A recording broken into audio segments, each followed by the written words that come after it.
آپ کے پشتوں کا تو میں نہیں کہتا، البتہ یہ کہہ سکتا ہوں ہماری بلوچی فرشتوں کو بھی سمجھ میں نہیں آتی۔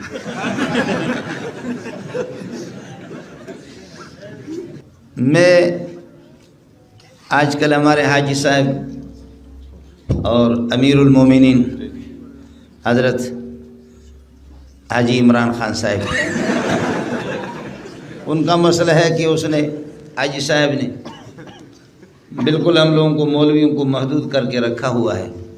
اب پٹھان حضرات اور بلوچ حضرات کو سمجھانا تو مشکل ہے، جبریل علیہ السلام ان کو سمجھا نہیں سکتا، لیکن ایک بات ذرا سمجھ لینا، آپ حضرات ناراض نہ ہو، یہاں موٹے موٹے پٹھان بھی ہے، میں خود بھی موٹا سا ہوں۔ گدھا اگر یہاں پر آپ کے درمیان میں آ جائے، گدھا جانتے ہو، خر، پختوں کے خر ہوئے،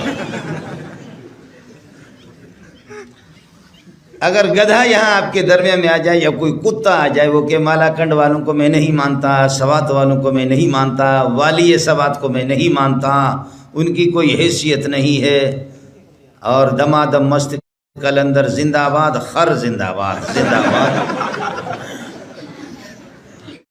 دمبے دو قسم کے ہوتے ہیں، دمبے جانتے ہو، پختوں کے سوائے، گڑ۔ اب دو قسم کے دمبے ہوتے، ایک دمبا وہ ہوتا ہے کہ جس کے پیچھے اس کی چکتی ہوتی ہے چربی والی بڑی سی، ایسے سمجھے، دیکھا؟ میں اس دمبے کی بات کر رہا ہوں جس کے پیچھے چربی والی بہت بڑے، وہ چکتی ہوتی ہے، چکتی، سمجھے، اس کی شرمگاہ چھپی رہتی ہے، اور ایک دمبا پنجاب کا ہوتا ہے ایسے ہی، اس کی شرمگاہ چھپی ہوئی نہیں تھی، یا جیسے کہ بکری کو آپ نے دیکھا ہوگا کہ بکری کی شرمگاہ چھپی نہیں رہتی۔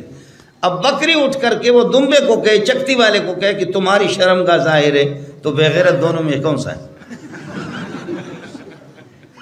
آپ کو سمجھ میں نہیں آئے؟ بکری وہ اٹھ کر کے اس کو کہہ دے کہ تمہاری شرمگاہ کیا ہے، تمہاری شرمگاہ ڈھکی ہوئی نہیں ہے، چھپی ہوئی نہیں ہے، تمہاری شرمگاہ ظاہر ہے، دمبے کو کہہ دے تو دمبا یہی کہے گا میری اتنی بڑی چکتی ہے، میری شرمگاہ چھپی ہوئی ہے، تسی جڑا نا اپنے اس کو دیکھو، تم اپنی شرمگاہ کو دیکھو۔ بعض لوگ ہوتے بے عزت اور انگریز کے بوٹ پالش کرنے والے، لیکن وہ کہتے کہ حافظ صاحب کی کوئی حیثیت نہیں، مولوی صاحب کی کوئی حیثیت نہیں، قاری صاحب کی کوئی حیثیت نہیں ہے۔ دیکھو ہمارے بلوچوں کے پٹھانوں کے بہت لمبے چوڑے سینے ہوتے ہیں جن کو ٹرک بھی نہیں اٹھا سکتا، ایسے موٹے موٹے ہم لوگ ہوتے ہیں کہ ٹرک بھی نہیں اٹھا سکتا، لیکن خیال کر لینا شاید یہ جو چھوٹا سا معصوم بچہ ہے نا، اس معصوم بچے کے مقابلے میں بلوچوں کا سردار اور آپ کا خان شاید اس کا مقابلہ نہ کر سکے، جس کے سینے میں قرآن ہے، آپ کا خان پٹھانوں کا، ہمارے بلوچوں کا سردار۔ بلوچ سے پوچھا کہ سردار بڑا ہے یا خدا بڑا ہے، تو بلوچ نے کہا کہ اللہ کو تو ہم نے نہیں دیکھا، لیکن ہمارا سردار بھی چھوٹا نہیں۔ بلوچ سے کہا کہ اللہ بڑا ہے یا تمہارا سردار؟ کہتے واجہ میں اللہ ندیس تک ہوں، اللہ کو ہم نے دیکھا نہیں ہے، لیکن ہمارا سردار بھی چھوٹا نہیں ہے، بہت بڑا ہے۔ اور پٹھان سے پوچھا کہ اللہ بڑا ہے یا خان بڑا ہے، تو پٹھان نے مولوی صاحب کو کہا مولوی صاحب خدا تمہیں اس طرح پریشان اور ذلیل کرے جیسے تم نے مجھے پریشان کر دیا، میں حیران ہوں کہ خان کو بڑا کہوں یا اللہ کو بڑا کہوں۔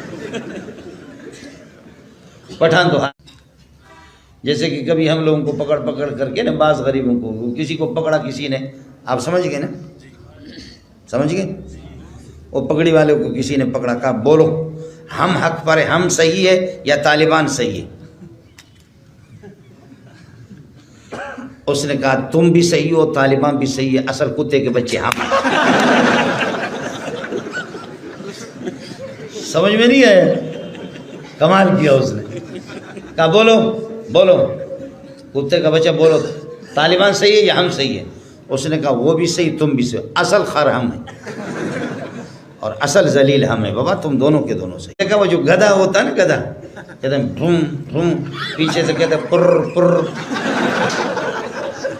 تو کسی نے کہا کہ یہ ہوں کر رہے اور پیچھے سے پر یہ ہوں، کہا مالا کنڈ والوں کو ڈراتا ہوں، ان پر پریشر ڈال کا پیچھے سے پر کا تھوڑا سا خود بھی ڈرتا نہیں ہونا.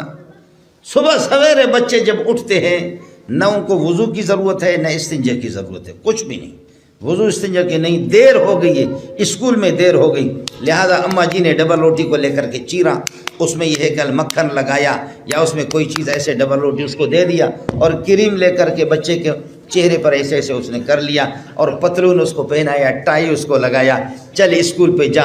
اب وہ اسکول کی کتابیں اٹھا کر کے یہاں امریکی کمانڈو جا رہے ہیں. آپ سمجھ رہے, جا رہے ہیں امریکی کمانڈو جا رہے ہیں.